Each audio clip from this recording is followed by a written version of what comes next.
go in action, you can deal with police violence and people got smashed, and then we can take care of them. We can see if we can treat them ourselves or we have to send them to a doctor or to a hospital.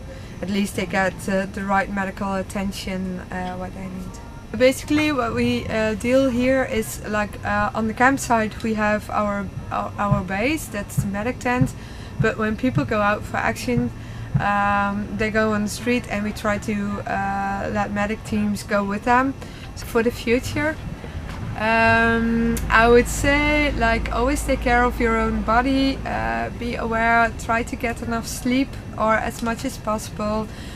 Think of your hygiene so you won't affect other people, and always if you go on street doing action, always have like a small kit, take enough water with you when you go on the street, especially when it's hot weather, and prepare on the weather, like if it's hot wear sunscreen, if it's rainy wear rain clothing, stuff like that, so you have a better condition to do the action and you won't get exhausted by the circumstances. Take food, take water, maybe take an isolation blanket with you or stuff like that, or maybe a very small medical kit so you could have your own plasters and you don't need a medic team for all small stuff. And it would be nice if even that would become a do-it-yourself kind of thing. But I think the awareness of taking care of your own body is really important if you go in action.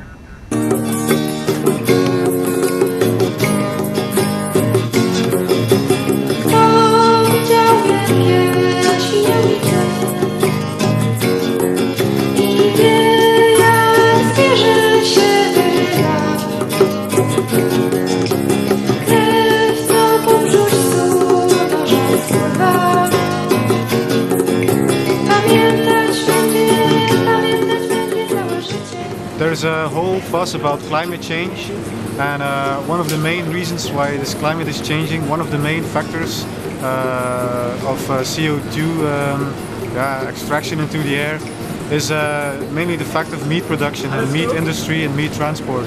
Because just to feed a bunch of cows or a bunch of pigs, you need a whole lot of more space just to grow the food they will eat. And to grow this food, mostly it is grown in countries where the cost is very low, like in Brazil or in some places where they cut the rainforest, which would absorb a lot of CO2. And as doing so, that's actually twice a loss for the climate.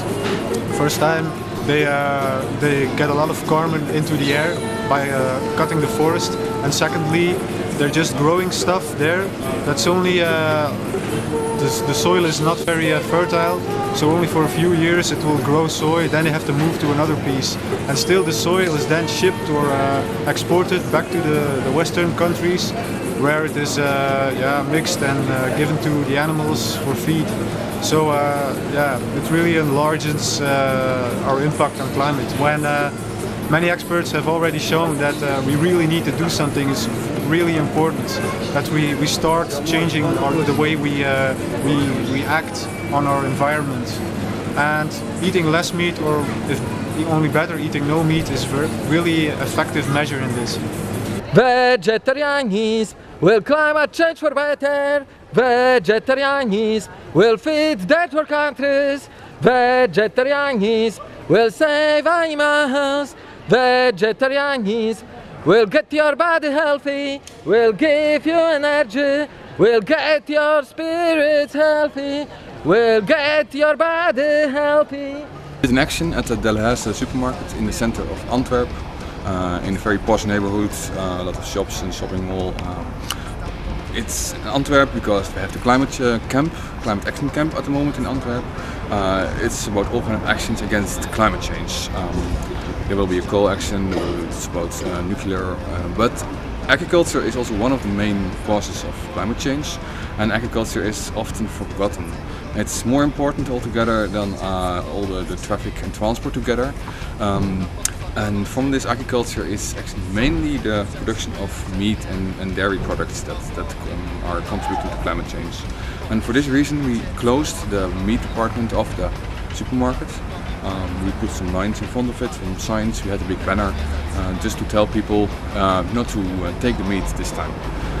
We are actually not physically stopping them to do it, because we want to have communication with them, we want to try to convince them, to give them information, discussion, so that works better if we just don't push them or piss them off. But yeah, towards the supermarket we had the message like it's not good, it's not fair, it's not ethical to promote and sell all those meat products if you know that this is causing so much climate change. The action went quite well. Half of the group went inside to close off this department. The other half stayed outside to inform more public in the street, in the shopping mall. And the supermarket was actually quite relaxed. They had this calculation like, oh, we prefer you to stay there for half an hour with your leaflets and your lines to close the meat parts.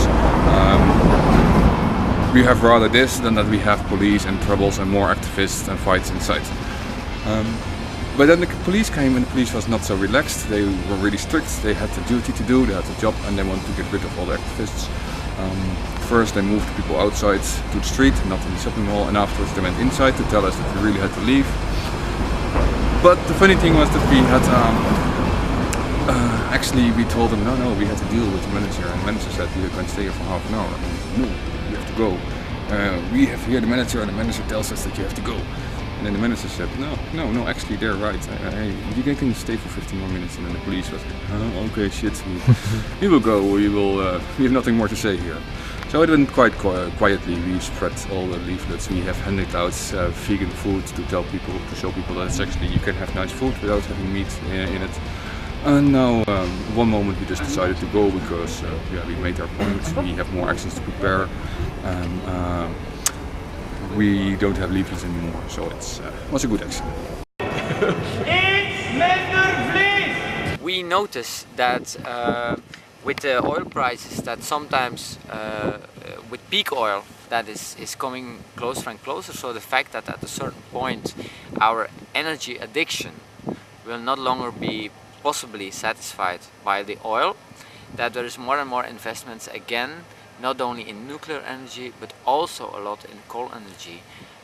We all know that coal energy and coal production is just a total nightmare towards climate change, but still the economic powers are big enough to do their investments. We want to do this action specifically in a very open manner, so that we can really show to the general public that this is at this point perhaps the only way that we can truly try to stop climate change, because a lot of us have already tried to do it in all kinds of legal ways, but we feel left alone, totally left alone by government, by politics, by bureaucracy. So this way of direct action and direct blocking it seems for us the only way of doing it, and we really want to inspire other people to follow this example and just physically stop this transport, stop this machine, stop this coal machine. What did we achieve today? At least we had a lot of press coverage, and I'm quite certain that it's going to be in a positive way. We also felt a lot of support, for example, of the police, the very local police officers of Berendrecht, who also know that if in this coal terminal there's also a coal central that is starting, this will be a total nightmare for their children, for the health of their children, in a very direct way. So I don't know in which effect we will have. We will not only have mainstream press coverage, but we also hope that indie coverage, independent coverage, will spread the message that we cannot afford to wait for politics to solve this problem. We have to solve it ourselves.